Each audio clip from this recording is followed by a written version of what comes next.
नमः श्रीवर्धमानाय निर्धूत कलिलात्मने सालोकानां त्रिलोकानां यद्विद्यादर्पणायते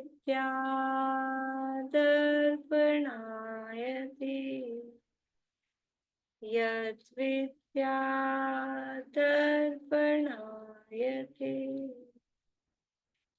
सकल पाप मल प्रक्षालक श्रीवर्धमान को करुण मन लोकालोक प्रकाशित कर जिनकी विद्या है दर्पण जिनकी विद्या है दर्पण।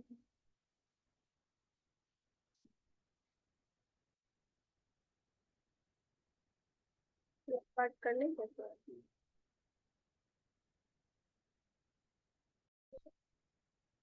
रत्नकरण शावकाचार्य नामक ही ग्रंथ है, आचार्य समंतभद्र स्वामी द्वारा रचित। इसके अंतर्गत पंचम शिक्षा व्रत अधिकार चल रहा है। श्रावक के 3 प्रकार के व्रत होते हैं, अणुव्रत, गुणव्रत और शिक्षा व्रत। महाव्रत तो महाराज के होते हैं। श्रावक के अणुव्रत, गुणव्रत और शिक्षा व्रत। अणुव्रत 5 होते हैं, गुणव्रत 3 होते हैं और शिक्षा व्रत 4 होते हैं। 5 अणुव्रत, 5 पापों का एक देश त्याग आंशिक रूप में, हिंसा, झूठ, चोरी, कुशील, परिग्रह, ये 5 पाप हैं।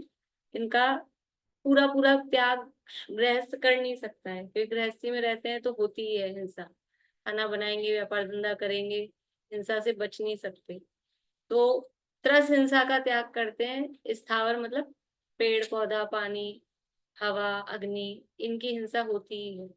तो स्थावर हिंसा का त्याग नहीं होता है, उसको भी यथासंभव कम करते हैं, लेकिन त्याग नहीं होता है। पर त्रस हिंसा का, त्रस समझते, 2 इंद्री 3 इंद्री, कीड़ा मकोड़ा, चींटी, लट, ऐसा वो त्रस कहलाते हैं। उनकी हिंसा का तो त्याग होता है। बुद्धिपूर्वक कोई कहाँ कहीं चींटी हाथ में दे दे, या जहाँ दिख रही है वहां पैर रख दे कि वहीं मार दे, ऐसा नहीं करेगा। तो त्रस हिंसा का त्यागी होता है, तो वो एक देश उसको त्याग बोलते हैं। मतलब कुछ त्याग है, कुछ त्याग नहीं है। तो ये 5 अणुव्रत होते हैं। फिर 3 गुणव्रत होते हैं कि और वो हिंसा का जो त्याग किया ना, पापों का त्याग, हिंसा तो मेन है इसलिए बोलने में आता है, झूठ, चोरी, कुशील, परिग्रह सभी है। तो उसमें और अब उसको कम करना, जो अभी हमने त्याग किया है और जो पापों का त्याग किया है, जो व्रत लिए हैं, तो उन व्रतों को और बढ़ाना, त्याग को और बढ़ाना। तो आवागमन की भी सीमा मतलब कम कर देता है। मैं जीवन भर इससे ज्यादा आगे कहीं जाऊंगा ही नहीं, ऐसा। तो बाहर जाने में तो हिंसा होती है ना, और बाहर जो काम हो रहे हैं उसमें पाप होगा, तो उसको भी कम करता है। तो वो गुणों में, गुण व्रतों में दिग्व्रत है। और फिर है अनर्थ दंड, कि व्यर्थ के जो पाप होते हैं, बिना बात ही बैठे बैठे घास उखेड़ रहे हैं, मतलब अपने को काम ही नहीं है। जो अपने को काम है वनस्पति का, खाने में, बनाने में, वो तो ठीक है, बैठे बैठे कमरे में कोई नहीं बैठा है, लेकिन हमारे पास बहुत रुपया पैसा धन दौलत है, सारी लाइट, सारे पंखे, सारे एसी चालू रहने चाहिए। ये व्यर्थ के पाप हैं। भले ही पैसा खूब हो, लेकिन उसमें हिंसा तो होती है ना, बहुत बहुत भयंकर हिंसा होती है ये एसी में। और बिजली बनने में बिजली, हाँ, बिजली को तो बहुत अब देखो, बहुत हिंसा होके फिर बिजली बनती है। देख लेना अगर बिजली, क्योंकि जो ये पानी से जो बनती है, पानी से तो और परमाणु से, और परमाणु ऊर्जा से बनती है, वो भी इतना ब्लास्ट होता है क्या। भयंकर हिंसा, मतलब अभी जरा ये तो इनको तो पता है ना कि कितनी भयंकर हिंसा। इसलिए बिल्कुल हम हमारे मतलब रुपए पैसे वाली बात नहीं है अकेला, लेकिन वो कितनी हिंसा उसमें होती है। ऐसे होता है वो ये जो बांधों के पानी से, डैम से करते हैं ना, मगरमच्छ, मछलियां, वो सब उसमें ऐसे मशीन में घूम जाते हैं, इतने बड़े बड़े। तो इसलिए इन सब का भी वो नियम लेता है, व्यर्थ के पापों का। उसके भी मतलब और भी अपन ने तो 1-2 उदाहरण लिए हैं इस तरह से, कि पाप का उपदेश देना, खोटी बातें करना। अगर चलो बाहर में तो हिंसा नहीं कर रहे अपन, लेकिन बैठे बैठे क्या करते हैं, हम यहाँ भी अपन पढ़ रहे हैं 1 आध घंटा, एक 1 घंटा तो ठीक है, उसके बाद और उसके पहले क्या करते हैं, फिर क्या करते हैं, वो सब वो बिना बात का पाप है, बिना बात का। मोबाइल पे मैं तो बोलती हूँ फ्री के मोबाइल हो गए ना, ये बिना बात के पाप बांधने के लिए। पहले पैसा लगता था तो आदमी लिमिट की बात करता था, फिर बिल बढ़ेगा। अब बिना बात बैठे बैठे फोन मिला देते हैं, और एक एक घंटा, और कुछ ही नहीं, कोई बात मतलब की थोड़ी ना होती है, टू दी पॉइंट। लिमिट होती थी फोन पे बात। फिर आपका सेकंड कॉल चालू हो जाएगी। तो आदमी सोचता था मेरे कितना पैसा लग रहा है, तो बंद करता था। अब बैठे बैठे कुछ ही नहीं, तुमने क्या बनाया, तुमने क्या खाया, हमने क्या बनाया, मम्मी से बहन ऐसी बातें करने। यही बातें चलती है। और फिर इसके घर क्या हुआ, उसके घर क्या हुआ, इसकी बहू का क्या हुआ, इसकी सास का क्या हुआ, ये चलता है, बिना बात का पाप। ये अनर्थ दंड है, बिना बात को हमको दंड मिल रहा है। ऐसा 5 प्रकार के पाप का उपदेश देना, अपने को कोई मतलब नहीं है, दूसरे को, ये मकान को तुम ऐसे कर लो, इस दीवार को ऐसे तोड़ा लो, ये ऐसे करा लो, इसको अब तोड़ फोड़ होएगी तो पाप लगेगा आगे। अपने घर में काम हो, अपने को जरूरत होती है, दूसरे को अगल बगल वाले पड़ोसी पड़ोसी को उपदेश दियाते हैं जबरदस्ती का, पाप का। और भी इसी तरह के रसोई के काम के काज के, खेत खलिहान के जो भी है, ये सब पाप का उपदेश, व्यर्थ का। किसी को चाकू छुरी कैची, हिंसा दान, जो कल बात चली थी ना, जबरदस्ती किसी को कुछ भी इस तरह की चीज देना, औजार हथियार ब्लेड चक्कू, अब उसे क्या काटेगा क्या नहीं काटेगा कैसे करेगा, ये हिंसा दान। और राग द्वेष बढ़ाने वाली बातें करना, जो भी अपन ने बात की ना, बस बिना बात की। और क्या है, अब ये कौन हारा कौन जीता, हाँ, काहू की धन हानि किसी जय हार न चिंते, अपना कोई लेना देना नहीं। अपना लेना देना नहीं है, ये टीम जीत रही है, ये टीम नहीं जीत रही है, ये कहाँ वो रशिया में क्या हो रहा है, रूस में तेल में उसका क्या हो रहा है, यूक्रेन में क्या हो रहा है, ये व्यर्थ के पाप है। हाँ, व्यर्थ के पाप हैं। तो ये अब ध्यान बैठे, अच्छा हम किसी से नहीं कर रहे, खुद ही बैठे बैठे खोटा ध्यान विचार करे जा रहे हैं अकेले में बैठ के, कि इसका ऐसा करेंगे, इसको ऐसे बोलेंगे, अब इसने आज तो मुझे ये बोला, अब ये बोलेगी तो मैं ऐसा बोलूंगी, अब मुझे ये बोलना चाहिए था। ये सब प्लानिंग करके रखते हैं सारी, और फिर क्या होता है, मान लो अगली बार मौका पड़ा, फिर वो प्लानिंग काम आती है क्या, कुछ ही नहीं, पता नहीं क्या निकलना होता है, क्या बोलना होता है। बाई 3 दिन से छुट्टी कर रही है, बिना बताए छुट्टी कर ली, आज आने दो, ये बोलूंगी वो बोलूंगी, और बाई आती है, बेटा क्या हुआ था। तो हमारी इस प्लानिंग का क्या हुआ, ये बैठे बैठे आप ध्यान, छोटा ध्यान, सोचा था। बिना बात। तो इसलिए अब हम कैसे बचें, हम बचे कैसे इससे, इसलिए स्वाध्याय करो। हम स्वाध्याय करेंगे, कल ही कह रही थी मुझे कौनिका, और आपका तो पूरा दिन क्लासों में निकल जाता होगा। तो अभी बताओ, अभी मैं क्लास नहीं लूं तो यहाँ बैठ जाऊंगी, 2 4 10 मिनट धर्म की चर्चा करेंगे, उससे पहले और उसके बाद में क्या कर रहे थे अपन, इसकी दुकान कहाँ है, इसकी क्लिनिक कहाँ है, यही कर रहे थे ना। क्या चलेगा, तो हम अपना उपयोग बदलते हैं ना, कि हम ज्यादा से ज्यादा समय इसमें लगा लें, तो हम बचेंगे, बुद्धिपूर्वक बचेंगे, क्योंकि ऐसे तो बचा जाता नहीं। तो स्वाध्याय करें, फिर स्वाध्याय करेंगे तो हमारे वो चिंतन भी उसी दिशा में चलेगा कि अर्थ की बातों में क्या है, समझ में आएगा। इसलिए मतलब अब आप बोल रहे हो ना, समझ में तो सब आता है, तो अपने को अपना हित दिखता है कि नहीं दिखता है कि पाप बन रहा है बिना बात का, तो क्यों हम ऐसी जगह जाएं जबरदस्ती की जहाँ फालतू की बातें होगी, और क्यों अपना बुद्धिपूर्वक छोड़ना चाहिए, आपस में एक दूसरे को कह देना तीनों। अब फोन पे इधर उधर की बातें कर रहे हो तो ये मम्मी पाप लगेगा बेकार का, छोड़ो। ऐसा चल, नहीं वो नहीं, लेकिन भी हमारा कर्तव्य भी तो है, कोई ज्यादा अगर इधर उधर गलत लाइन में जा रहा हो तो अब बस हो गया, ठीक है, ऐसा कर सकते हैं ना, अपनों को तो कह ही सकते हैं। अब आप हर किसी को तो अपन कह नहीं सकते, लेकिन अपनों को तो अपन कह ही सकते हैं ना, वो बुरा भी नहीं मानेगा। तो ये गुणव्रत है। और फिर अब शिक्षा व्रत बता रहे हैं कि मुनि बनने की, जिससे हमको शिक्षा मिलती है, ऐसे भी व्रत हैं। तो उसके अंतर्गत वैयाव्रत नाम का चौथा शिक्षा व्रत चल रहा है। उसमें वैयाव्रत अर्थात मुनिराजों को दान, आहार दान आदि देना, वही उनकी सच्ची वैयाव्रत है। हाथ पांव दबाना है तो साइड वाला वैयाव्रत है, असली वैयाव्रत तो वही है, आहार दान देना।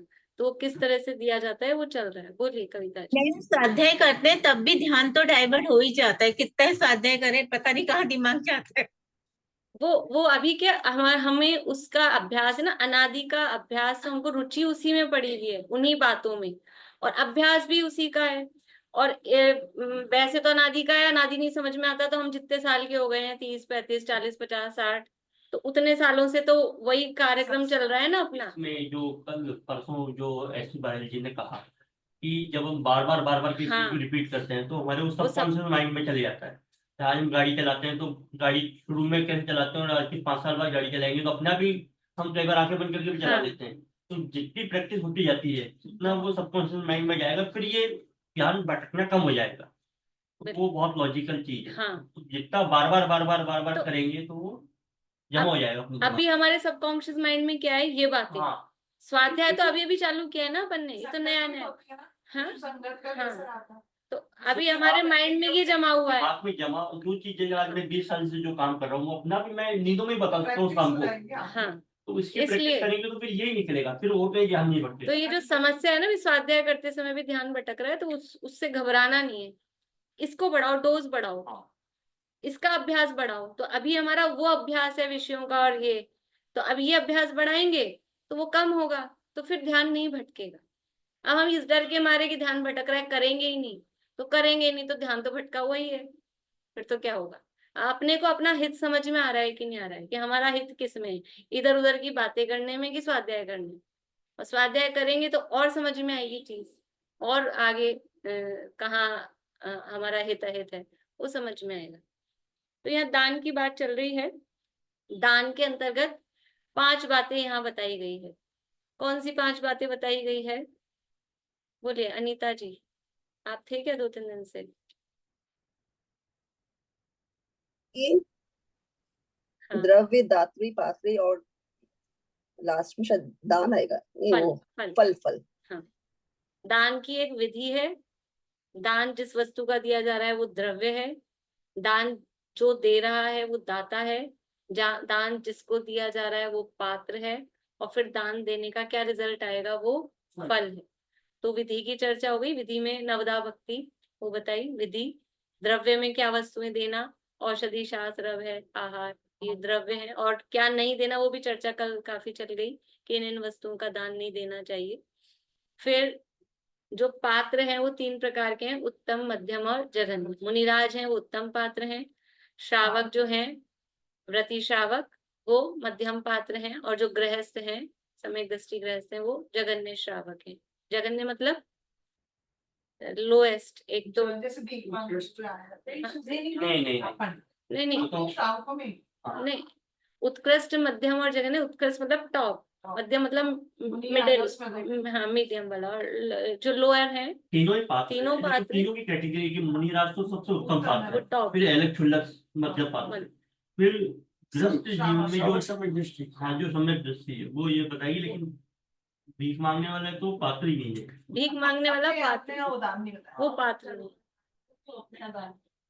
तो ये पात्र, अब दाता कैसा होना चाहिए, देने वाले में भी तो कुछ गुण होने चाहिए। तो उन कोई गुणों की भी चर्चा की, कि उसको कोई लोभ लालच नहीं हो, क्रोध आदि नहीं हो, ईर्ष्या का भाव नहीं हो, छल कपट का भाव नहीं हो, भक्ति का भाव हो, प्रसन्नता हो, संतोष हो, इस तरह के, लोलुपता नहीं हो, सबसे प्रमुख तो कोई रिटर्न का भाव ना हो। रिटर्न, हाँ, वही कि हमको कुछ मिलेगा, दान के फल में हमको कुछ मिलेगा, ऐसी भावना से दिया गया दान वो पाप बंद का कारण है। भक्ति भाव से देना चाहिए, पहला गुण है भक्ति। तो भक्ति भाव से हम देंगे तो वो रिटर्न की इच्छा नहीं, हम तो बस भक्ति से दे रहे हैं, मिले ना मिले तो वो सहज अपने है। आप सहज है। ये सारी चर्चा यहाँ हो गई है। अब उस दान का फल क्या है, तो सुपात्र दान का फल कहने वाला श्लोक कहते हैं। श्लोक नंबर है 114, रत्नगण शावकाचार में, पेज नंबर 175। श्लोक पढ़ती हूँ, श्लोचना अभी आप रिपीट करिएगा। ग्रह कर्मणापि निचितं कर्म, ग्रह कर्मणापि निचितं कर्म, विमास्तिर् खलु ग्रह विमुक्तानां, विमाष्टि खलु ग्रह विमुक्तानाम्, अतिथीनां प्रति पूजा, अतिथीनां प्रति पूजा, रुधिरामलं धावते वारी रुधिर्मलं धावते वारी ग्रहकर्मणापि निश्चितं कर्म विमाष्टिर्खलु ग्रहविमुक्तानाम् अतिथीनां प्रति पूजा रुधिर्मलं धावते वारी। ग्रहकर्मणापि निश्चितं कर्म विमाष्टिर्खलु ग्रहविमुक्तानाम् अतिथीनां प्रति पूजा रुधिर्मलं धावते वारी। देखो, ग्रह कर्मणापि निचितम, ग्रह जो गृहस्थी के जो कर्म है उनसे जो निचितम, उनसे जो उत्पन्न हुआ वो जो कर्म, घर गृहस्थी में हम काम करते हैं तो उससे क्या होता है, उससे पाप तो होता ही ना। खाना बनाएंगे, कमाएंगे, इधर उधर कुछ बोलेंगे, कुछ ना कुछ थोड़ा झूठ मायाचारी छल कपट सब थोड़ा बहुत घर गृहस्थी में होता ही है। तो घर गृहस्थी के जो कामों में हमने पाप कमाया, उससे क्या करें कि अब अगर कुछ हम ये दान देते हैं तो वो जो पाप कमाया था ना वो कुछ उससे कम हो सकता है।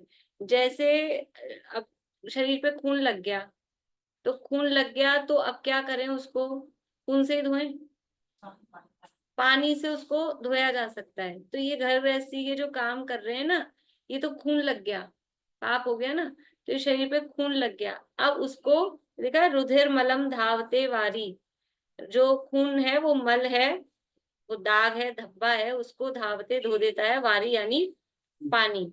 ये तो उदाहरण दिया। अब यहाँ क्या है कि ये घर गृहस्थी के काम तो है रुधिर, और अतिथि नाम प्रति पूजा, जो अतिथि, अतिथि किसे कहते हैं, इसकी कोई अतिथि, तिथि नहीं होती। हाँ, अतिथि कौन होते हैं, मुनिराज। सच्चे अतिथि होते हैं मुनिराज। ये हम जो आ रहे हैं ना, हम तो बुला बुला के न्योता दे के बुलाते हैं, ये अतिथि नहीं होते। जो अचानक से आ जाए तो मुनिराज ही सच्चे अतिथि होते हैं, क्योंकि उनका कोई फिक्स नहीं होता है कहाँ जाएंगे, किसके घर जाएंगे, कहाँ आड़ लेंगे, कब जाएंगे, ऐसा फिक्स नहीं होता। तो वास्तविक अतिथि हैं वो मुनिराज हैं। तो उन अतिथियों की प्रति पूजा, मतलब वो जो मुनिराज हैं उनकी पूजा, अर्थात उनको जो दान दिया गया है, दान सम्मान आदि किया गया है, वही उनकी पूजा है, वो उपासना है। वो जल के समान है, वो उस जल के समान है जो ये घर गृहस्थी में खून यानी पाप हो गया है उसको धोने के लिए। तो जो घर गृहस्थी के कर्म उपार्जित किए, कर्म विमास्टिर, ये जो कर्म उपार्जित किए हैं उससे ग्रह विमुक्ता ना, वो गृहस्थ उससे कैसे विमुक्त हो, कैसे छूटे, उसके लिए मुनिराजों की पूजा यानी उनको दान आदि देना वो जल के समान है। अर्थ देखिए, ग्रह रहित अतिथि जो मुनि है उनकी प्रति पूजा अर्थात दान सम्मान आदि रूप जो उपासना है, वह गृहस्थ के षट कर्मों द्वारा उपार्जित जो पाप कर्म रूप मल है उसे दूर करके उसी प्रकार शुद्ध कर देती है, जैसे शरीर पर लगे हुए रुधिर रूप मल को जल धो देता है। भावार्थ, गृहस्थ के नित्य ही आरंभ आदि द्वारा निरंतर पाप का उपार्जन होता रहता है। उस पाप को धोने में एक मुनीश्वरों को दिया दान ही समर्थ है। जैसे रुधिर लग गया हो तो वह रुधिर से नहीं धुलता, जल से धुलता है।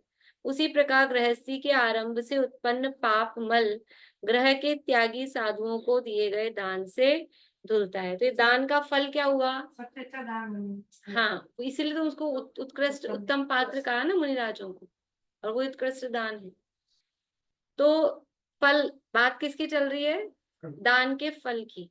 तो जो सुपात्र हैं, वास्तविक सच्चे पात्र हैं, उस सच्चे पात्र को दान देने का फल क्या है कि घर गृहस्थी के आरंभ के कामों में जो पाप लगा वो पाप उससे कुछ कम हो जाता है, धुल जाता है। ये उसका फल है। अब दान का विशेष फल कहने वाला श्लोक कहते हैं, 115 नंबर का श्लोक है।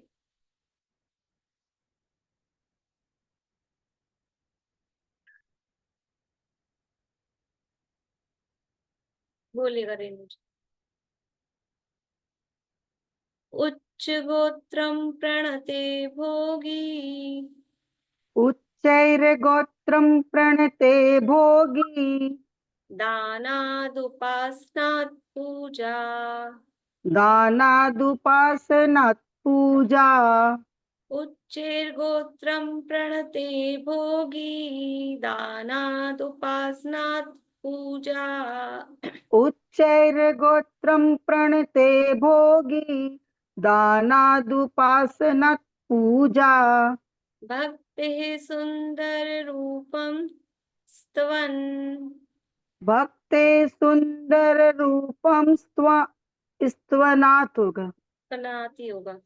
भक्ते सुंदर रूपम स्तवनात् कीर्ति भ- तपोनिधिषु। एक साथ ही बोलेगा वो। भक्ते सुंदर रूपम स्तवनात् कीर्ति तपोनिधिषु। देखिए क्या कह रहे हैं कि दान का विशेष फल, क्या विशेष फल है कि किसको दान दिया जा रहा है, तो वो कौन है, कैसे हैं। उच्चे गोत्रे, जो उच्च गोत्र, उच्च गोत्र, उच्च गोत्र समझ में आता है, मतलब अपना गोत्र अच्छा ऊंचा है। प्रणते भोगी, उच्च गोत्रम गोत्रम प्रणते भोगी दानात उपासनात पूजा। दान से, उपासना से और पूजा। भक्ति सुंदर रूपम स्तवन, स्तवन कीर्ति तपोनिधिषु। तपोनिधि कौन होते हैं? तपोधन किसको कहते हैं? मुनिराज को। मुनिराज को जो तप करते हैं, तो वो क्या है? तप के निधान, तप के निधान है। और कैसे हैं? साम्य भाव के धारक है। अर्थ ही पढ़ लेते हैं अपन, श्लोक का अर्थ फिर करेंगे बाद में। तप के निधान, साम्य भाव के धारक और 22 परीक्षाओं को सहने वाले। और कैसे हैं? अपनी देह से निर्ममत्व, 5 इंद्रियों के विषयों से विरक्त, अभिमान आदि कषाय रहित, आत्म विशुद्धता के इच्छुक, ऐसे जो उत्तम पात्र मुनिराज हैं। सब मुनिराज की विशेषताएं हैं कि मुनिराज कैसे हैं कि वो तप करते हैं, परीक्षाओं को जीतते हैं, अपने शरीर से भी वो ममत्व नहीं रखते हैं, विषयों से विरक्त हैं, कषायों से रहित हैं। ऐसे मुनिराज, उनको प्रणति, उनको नमस्कार करने से क्या होता है कि स्वर्ग लोक में जन्म, सुंदर रूप होता है ना, तो स्वर्ग लोक में उसका जन्म होता है। और फिर वहां से आकर क्या होता है? तीर्थंकर रूप में जन्म, चक्रवर्ती के रूप में जन्म, जन्म रूप उच्च गोत्र को तथा सिद्धों की सर्वोत्कृष्ट उच्चता को वो प्राप्त करता है। तो ये उच्च गोत्रम का प्रणते भोगी, वो उच्च गोत्र को भोगने वाला होता है। तो उच्च गोत्र को भोगने वाले का अर्थ बता रहे हैं कि या तो मतलब बड़े बड़े पद मिलेंगे, राजा महाराजा चक्रवर्ती तीर्थंकर बन जाएगा, ऐसा उच्च गोत्र को भोगने वाला उसको फल मिलेगा। और बड़ा, इससे बड़ा उच्च गोत्र क्या होगा कि बिल्कुल ऊंचा पहुंच जाएगा सिद्धों, जहाँ सिद्ध भगवान सर्वोत्कृष्ट स्थान पर हैं, ऐसे सिद्धों की सर्वोत्कृष्ट उच्चता को प्राप्त होगा। और क्या होगा? ये तो फल है ही, मतलब अल्टीमेट फल तो ये है, सिद्ध दशा की प्राप्ति। सुपात्र जो मुनिराज हैं, ऐसे तपोधन सच्चे मुनिराज, सच्चे वास्तविक जो मुनिराज हैं। सच्चे मुनिराज कौन होते हैं? कि जो मुनिराज का स्वरूप है, मतलब जिनकी बाहरी क्रिया और अंदर उनकी परिणति वो सेम हो, वो है सच्चे मुनिराज। अंतरंग परिणति क्या होनी चाहिए मुनिराज की? 3 कषाय चौबड़ी का अभाव। हाँ, कि ये कषाय है ना, क्रोध मान माया लोभ, ये 4 प्रकार की होती है। अनंतानुबंधी, अप्रत्याख्यानावरण, प्रत्याख्यानावरण और संचलन, ऐसे 4 प्रकार की कषाय होती है। मतलब इनके तीव्रता के आधार पे लेवल्स हैं। तो मुनिराज के इनमें से 3 कषाय का अभाव हो गया, अनंतानुबंधी, अप्रत्याख्यानावरण, प्रत्याख्यानावरण। ये अंदर की शुद्धता है कि इतनी कषायों का उनके अभाव हो गया। तो जब इतनी कषायों का उनके अभाव हो गया, तो बाहर में उनकी परिणति कैसे होती है कि चलते हैं तो चारा जमीन देख के चलते हैं, आहार लेंगे तो देख शोध के नवदा भक्ति पूर्वक उस तरह से लेंगे, कुछ उठाएंगे रखेंगे तो बराबर देख शोध के उठाएंगे रखेंगे। ये उनकी, ये जो 28 मूल गुण जिसे हम कहते हैं, वो बाहर में बराबर प्रॉपर होते हैं। तो बाहर में भी प्रॉपर हूँ और अंदर में जो शुद्धता है वो भी बराबर प्रॉपर है, वो तो है सच्चे मुनिराज। और अंदर में शुद्धता तो है नहीं, और बाहर में खाली नग्न दिगंबर दशा है, और फिर मूल गुणों का भी ठिकाना नहीं है, ना बोलने का, ना चलने का, ना उठने बैठने का। 5 समिति ये अनिवार्य है। ईर्ष्या समिति देखकर चलना, भाषा समिति हित मित प्रिय वचन बोलना। तो जो श्रावक होता है ये मुद्रा सच्चे हैं कि सही नहीं है, कैसे पहचानेगा? कि ये इन्हीं से पहचानेगा। अंदर की तो दिखती नहीं, देखो अंदर किसका क्या चल रहा है, अंदर का तो अपने को दिखेगा नहीं। तो उनकी चर्या से पता लगता है कि ये सही है कि नहीं। तो चर्या भी बराबर हो और अंदर शुद्धता भी बराबर हो, तो वो सच्चे मुनिराज हैं। तो ऐसे सच्चे मुनिराजों को जो आहार दान आदि दिया जा रहा है, तो उसका अल्टीमेट फल तो ये है कि मोक्ष की प्राप्ति होगी, सिद्ध दशा की प्राप्ति होगी।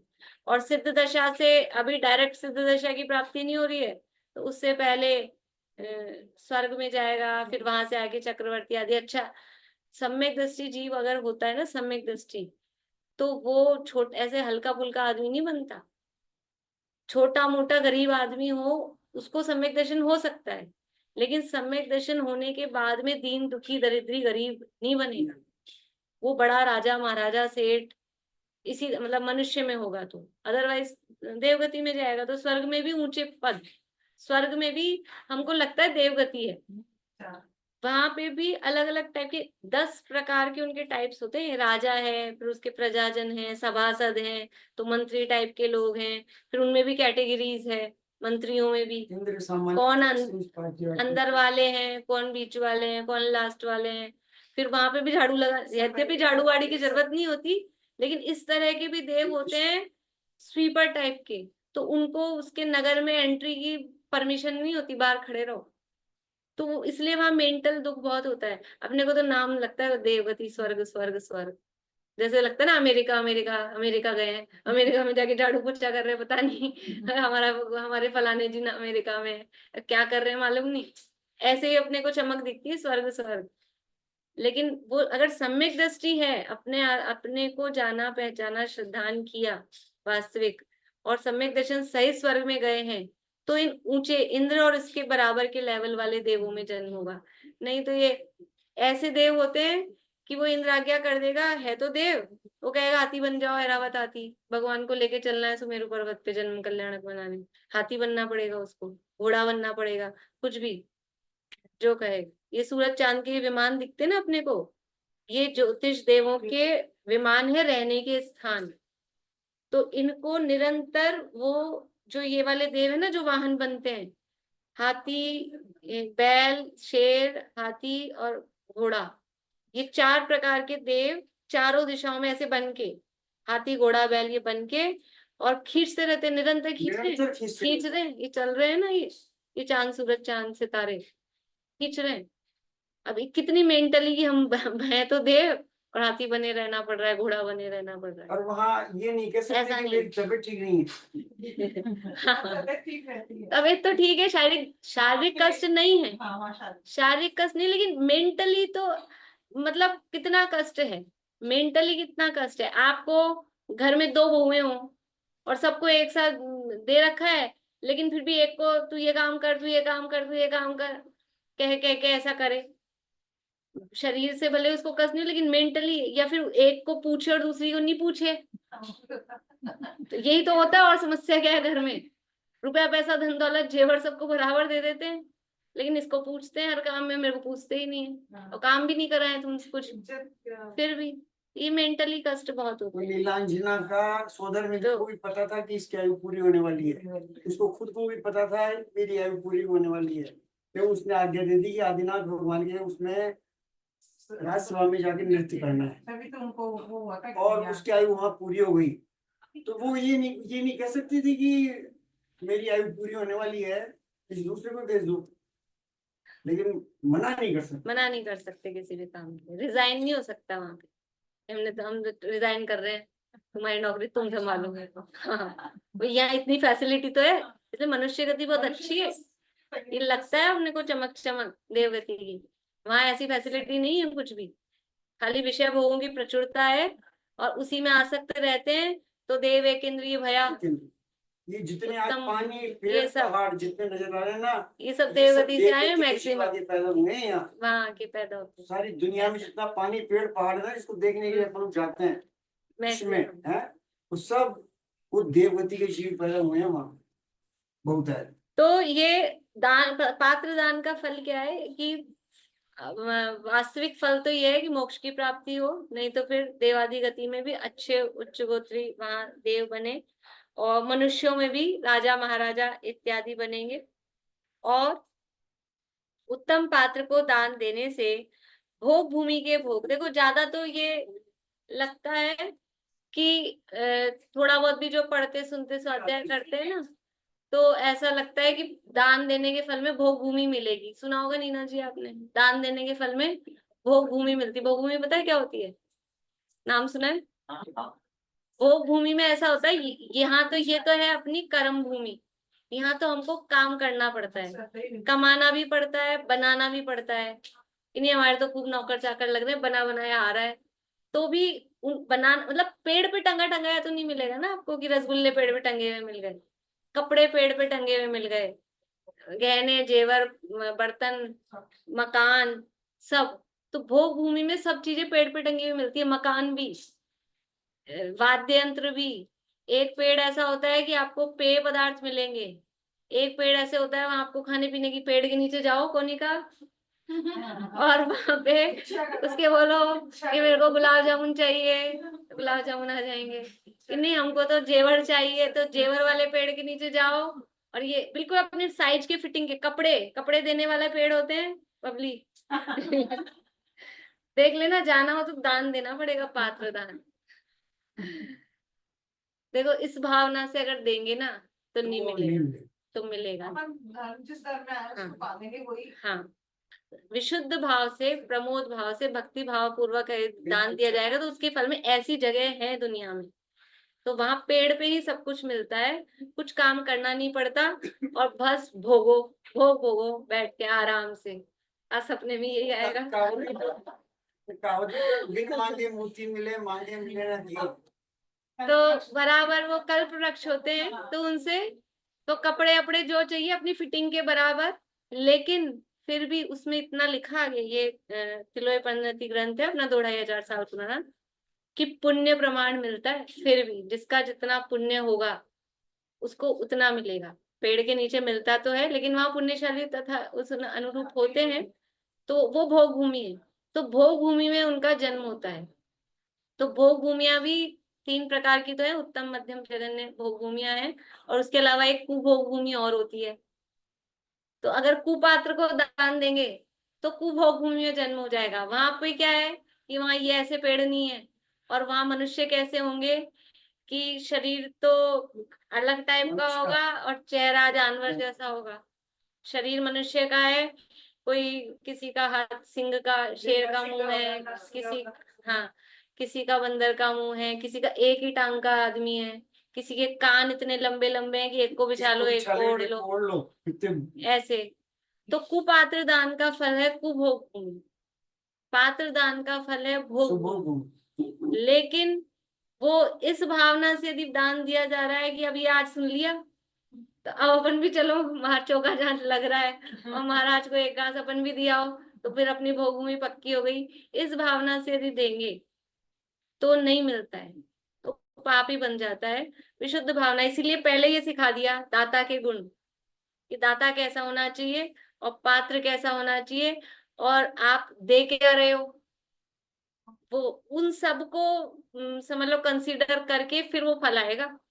यानी सारे मार्क्स जुड़ेंगे, फर्स्ट टेस्ट सेकंड टेस्ट सबके, खाली फाइनल वाले नहीं जुड़ेंगे, सबको कंसीडर करके फिर जो फल आएगा वो फल यथा योग्य होता है। तो उत्तम पात्र को दान देने से भोग भूमि के भोग, देवलोक के भोग, फिर राजा आदि के भोग, फिर अहमेंद्र लोक के भोग पाकर, तीर्थंकर चक्रीपना पाकर निर्वाण के अनंत सुख के भोग को प्राप्त करते हैं। उत्तम पात्र जो साधु हैं उनकी उपासना करने से 3 लोक में पूज्य केवली हो जाते हैं। उत्तम पात्र जो साधु हैं उनकी भक्ति करने से सुंदर रूप जो केवल ज्ञान का रूप वह प्राप्त हो जाता है। उत्तम पात्र, ये जो ऊपर श्लोक दिया ना उसी के अर्थ चल रहा है कि उत्तम पात्र जो साधु हैं उनका स्तवन करने से हम गुणगान गा रहे हैं पात्रों का, उसका फल क्या आएगा? यदि हम भगवान के गुण गा रहे हैं, महाराज के, मुनिराज के, पंच परमेश्वर के गुण गा रहे हैं, तो उसका फल क्या आएगा कि हमारे भी गुण गाए जाएंगे। तो फिर अपन गुण गाओ इस भावना से नहीं। देखो जो हम चाहते हैं ना, हम यश चाहते हैं, हम चाहते तो है यश, लेकिन हमारे मुंह से दूसरे के लिए यश नहीं निकलता, दूसरे की तो बुराई करते हैं, तो फिर हमारा यश कहाँ से होगा? जैसा करेंगे वैसा भरेंगे। यश करने से यश कीर्ति बंधती है, यश कीर्ति नाम का कर्म है, तो हम दूसरे को यश देंगे तो हमको यश मिलेगा। हम दूसरे को यश देते ही नहीं, हम तो अपनी अपनी गाते हैं, मैं ऐसी, मैं ऐसी, मैं ऐसी, मैंने सुबह से ये किया, सुबह से ये किया, वो किया, ये तो ऐसे करते हैं और मैं ऐसे, मैं तो ऐसे करती हूँ ऐसे, तो हम तो अपने गुण गा रहे हैं। ये है नीच गोत्र के आश्रव का कारण, इससे तो पाप बनता है। तो दूसरे को यश, तो हम दूसरे में भी ऐसा कौन है जो वास्तव में यश का हकदार है? तो वो है भगवान पंच परमेष्ठी, उनके गुण गाएंगे तो हमारी ये कीर्ति होगी, जो लिखा है ना स्तवन कीर्ति, तो हमारी कीर्ति होगी। और फिर भी हम भगवान के, तो हम तो रोज गुण गाते हैं, भक्ति पूजन आरती, वो भी कैसे करते हैं कि इतनी जल्दी जल्दी करते हैं भक्ति पूजन भी, कि पूजन में 2 लाइन मैं बोलूंगी, 2 लाइन इधर वाले, 2 लाइन इधर वाले, तो इनके 2 शब्द बाकी रह गए तब तक इन्होंने चालू कर दिया, इनके 2 शब्द बाकी रह गए तब तक अर्घ चालू कर दिया। जैसे 4 जनी है वो एक ही हाँ। हाथ लगा के चढ़ा देती है। नहीं उससे तो कोई बात नहीं, वो तो कोई बात नहीं, गाने की हम बोलते गाएं, और अगर माइक पे हो रही है तो गाने वाला गा रहा है, अपन तो चुपचाप बैठे जाओ, इधर से उधर चढ़ा दो, स्वाभी बोलो तो बोलो, नहीं बोलो, हम गा कर रहे गुण, और हमारे मन में पता ही नहीं क्या क्या चल रहा है। देखो हम बोलेंगे पढ़ेंगे तो फिर भी उपयोग उसमें लगेगा, और अगर हम चुप बैठेंगे तो अपने को पकड़ में ही नहीं आएगा कि क्या क्या कहाँ कहाँ घूम गया दिमाग।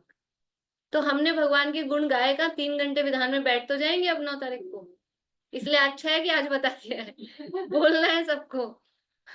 बोलेंगे तो देख, हम बोलेंगे तो हमारी पूजा होगी, जो बोलेगा जिसकी होगी। तो बोलना, और बोलना भी बराबर, ऐसे नहीं जल्दी जल्दी आधा खा गए, तो खा गए तो उसका फल पता है क्या है? हम आधा खा जाते हैं बोलते बोलते, अशुद्ध पाठ करते हैं, कि हमारी भी कोई हमारा गुण गा रहा होगा, कोई, हाँ कोई मेरे बारे में कुछ कह रहा होगा, कहते कहते इन्होंने ये दूसरी बात चालू कर देंगे, तो तुम्हारी कट गई, फिर दूसरी बात चालू कर दी इन्होंने, अपने भी गुणगान नहीं हो पाएंगे। बिल्कुल ये कर्म फिलॉसफी एकदम एक्यूरेट चलती है, जैसा करते हैं वैसा रिजल्ट आता है। तो ये जो गुण उनके गाए, जो मुनिराज का स्तवन करने से 3 लोक में फैल जाने वाली कीर्ति, इंद्र आदि द्वारा स्तवन कीर्तन को प्राप्त हो जाते हैं, मतलब वो भगवान बनेंगे। भगवान के गुण 3 लोक के नाथ कहते हैं भगवान को। 3 लोक के नाथ क्यों है भगवान? 3 लोक के नाथ क्यों है? तीनों लोकों में विराजमान है। तीनों लोकों में भगवान विराजमान है, बढ़िया। और सभी जगह व्याप्त तो नहीं, हाँ, पर 3 लोक में अकृत्रिम जिनालय हैं, लेकिन 3 लोक के नाथ का मतलब होता है, देखो भारत का नाथ कौन है? नरेंद्र मोदी। नरेंद्र मोदी। नाथ मतलब राजा, है ना। और अभी जो दुनिया दिखती है वो अमेरिका का जो है, वो भी वर्ल्ड का राजा, आज भी अमेरिका को ही मानते हैं ना, सबसे बड़ा वही है। तो ऐसा, तो 3 लोक में सबसे बड़े कौन है? 3 लोक के नाथ मतलब 3 लोक में किसकी आज्ञा चलती है? ये किसकी आज्ञा चलती है? 3 लोक के जो बड़े बड़े राजा हैं, जो वो जिसके चरणों में झुकते हैं। भाई अमेरिका के सब कहना मानते हैं ना, मेन अथॉरिटी अमेरिका को मानते हैं, तो अमेरिका की सब बात मानते हैं, तो अमेरिका राजा हो रहा है। तो ऐसे ही 3 लोक के जो बड़े बड़े आदमी हैं, हाँ 3 लोक के बड़े बड़े आदमी मतलब इंद्र भी, चक्रवर्ती भी, ऊर्ध्व लोक के स्वर्ग के इंद्र, अधोलोक के जो समझ लो इंद्र हैं वो चक्रवर्ती, 100 इंद्र भगवान के चरणों में, शतेंद्र नमत कर शीस धार, सुना होगा आपने पूजा आदि। तो 100 इंद्र जिनके चरणों में झुकते हैं, इसलिए वो 3 लोक के नाथ हैं भगवान, वो 3 लोक के नाथ हैं। अब रिक्शे वाले नहीं झुके हैं तो क्या फर्क पड़ता है नरेंद्र मोदी के, लेकिन जो बड़े बड़े IAS हैं, RAS हैं, जो मुख्यमंत्री सारे राज्यों के हैं, वो सब किसके आगे झुकते हैं? नरेंद्र मोदी के आगे झुकते हैं। ऐसे 3 लोक के नाथ हमारे भगवान हैं। तो इस प्रकार से उत्तम पात्र को दान देने से हमारी, समझ लो, ये लौकिक फल बता रहे हैं, स्वर्ग में जाएंगे, राजा महाराजा होंगे, दुनिया में हमारी कीर्ति फैलेगी, ये सब लौकिक फल हैं। वास्तविक फल तो वही है कि हमें अपने आत्म स्वरूप की प्राप्ति होके एक दिन हम भी उनके जैसा बन जाएंगे। जिस प्रकार से वो दुखों से मुक्त हैं, वैसे हम भी दुखों से मुक्त हो जाएंगे। दान का फल यही होता है, यही अगर चाहने वाली बात आए ना, तो यही फल। जैसे उसमें आता है, नाथ तुम्हारी पूजा में सब स्वाहा करने आया, तुम जैसा बनने के कारण शरण तुम्हारी है। हम पूजा का फल क्या चाहते हैं? पूजा का क्या फल हो? पुत्र मित्र धन बढ़े। ये पूजा का फल नहीं है, ये कुफल है। ये अगर भावना हम रखते हैं ना, पुत्र मित्र धन बढ़े, ये संसार का बढ़ना है। वो तो चालीसा में बोलते हैं पूजा में। नहीं नहीं, कई कई पूजाओं में लास्ट में इसके आशीर्वाद में आता है ना, इस तरह की आती है बात। कई कई चालीसा में देखो, लिखा वो बढ़ता है अपने आप, वो अपने आप बढ़ता है। लेकिन उस इच्छा से यदि कर रहे हैं, कि हमारा लौकिक वांछा से यदि कर रहे हैं, तो वो निश्चित रूप से पाप बंधने वाला है। लौकिक वांछा से हमारा रोग दूर हो जाए इसलिए शांति विधान, घर में शांति हो जाए इसलिए शांति विधान, और अलग अलग काम के लिए अलग अलग विधान सेट है, पता नहीं मुझे ज्यादा। तो ये सब जो है, ये लौकिक वांछा है। कोर्ट कचहरी के लिए अलग भगवान, और दूसरे और कामों के लिए अलग अलग अलग टाइप भगवान भी सेट है, कि कौन से भगवान की पूजा किस किस काम के लिए करनी है। ये सब वास्तव में पाप बंध के कारण है, ये नहीं। तो हाँ, हाँ, तो सारे भगवान, 24 भगवान मंगल हैं, और मंगल के कारण है। कोई से भी, अजितनाथ भगवान, वो तो कोई पूछता ही नहीं है कि वो भी भगवान है। धर्मनाथ भगवान, ये भी भगवान है क्या? कोई पूछता ही नहीं है। पर बस 2-4 भगवान सेट हैं। आजकल मुनि सूरत ज्यादा चल रहे हैं। ऐसा, ये भगवानों में 24 भगवान बराबर एक से 8 कर्मों का नाश करके मुक्त हुए हैं, उसमें भेदभाव। और हम भी मंदिर उसे ले जाते हैं कि हाँ। हम भी वैसे बन पाए। हाँ। एक ही लक्ष्य है, तुम जैसा और कुछ बनने भी के नहीं। कारण, बस यही लक्ष्य होना चाहिए। भगवान को देखकर तुम जैसा मैं भी बन जाऊं। बस भगवान दर्पण है। भगवान को देख, जैसे हम कांच देखते हैं तो हमें अपना रूप दिखाई देता है, फिर क्या करते हैं कि यहाँ कुछ काला लग रहा हो तो वहां साफ करते हैं। क्या करते हैं? ये बिंदी ऊंची नीची लगी होती है तो उधर ठीक करते हैं, ये बिंदी ऊंची नीचे लगी होती है तो इधर ठीक करते हैं ना। तो ऐसे ही भगवान दर्पण है, तो भगवान को देखो कि जैसे भगवान है वैसा ही हमारा रूप है। तो अब इधर कुछ गड़बड़ है, उनके स्वरूप में और अपने स्वरूप में मेल मिलाओ। तो वो तो सिद्ध भगवान को देखो, अनंत भगवान को देखो, हमको अनंत ही दिखते हैं। तो वो तो घातिया कर्मों से रहित हैं, और मोह राग द्वेष से रहित हैं, कर्म न समझ में नहीं आए उनके। कोई राग द्वेष क्रोध मान माया लोभ कषाय कुछ भी नहीं है, वीतरागी दिखते हैं। और अपने क्या है? अपने सब भरे हैं। हमारे भगवान हमें कुछ हाँ, भी नहीं दे हाँ, सकते हैं। हमारे ये सब भरे। कंसेप्शन है कि हम मंदिर जाते हैं हाँ। तो ये मिल जाएगा, वो मिल जाएगा। मंदिर तो जाके कुछ नहीं तो मिला। हम भगवान से ऐसा अपना मैच मिलाएं। मंदिर आना जरूरी है। मंदिर जाना जरूरी है, वो मना नहीं करे। मंदिर जाके भगवान से मिलाएं कि जैसे भगवान है वैसा मैं हूं, तो मेरे पास एक्स्ट्रा है चीजें। क्या एक्स्ट्रा है? ये सारी क्रोध कषाएं और ये पाप और ये सब, तो ये हमारे निकले, तो वैसे ही अपन भी बन जाएंगे, सेम हो जाएंगे। ये बनना है तुम जैसा है। कांच देख के क्या करते हैं? नहीं होता। कांच देखकर इधर ठीक करते हैं ना, तो वो भगवान कांच है, दर्पण है, अपना रूप दिखाने को दर्पण के समान है। तो उस दर्पण को देख के इधर जो गड़बड़ है, उस गड़बड़ को ठीक करें। तो तुम जैसा बनने के कारण शरण तुम्हारी आया।